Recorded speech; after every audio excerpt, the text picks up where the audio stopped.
I should say, perhaps to begin, that my thinking begins in movement.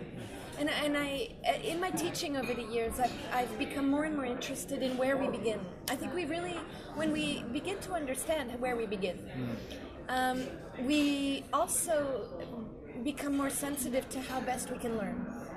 And so, without being aware of it, I think I've spent a lifetime in the studio, moving, and that's how I've become a philosopher.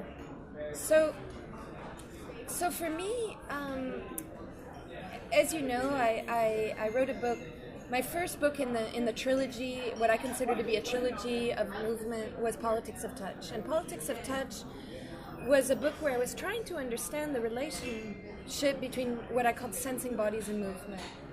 And at first I thought that touch was something that could be delimited, in the sense that touch was putting my hand on your body, and that touch was perhaps the impetus for movement.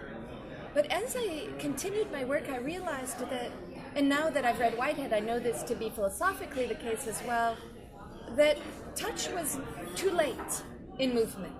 Too late, I don't mean that it has no impact. I just mean that what I'm calling a relational movement, in a relational movement I mean moving in the world, because it relational doesn't have to be between two people, it can be simply between the molecular existence or the molecular complexity and the other kind of molecular complexity, which is a body, the atmosphere and the body or whatever. There's always a relational movement, in my understanding of it, happens before you have something as organized as a sensation. And by organized, I mean that sensation does operate to a certain degree through a relay that has a cognitive component.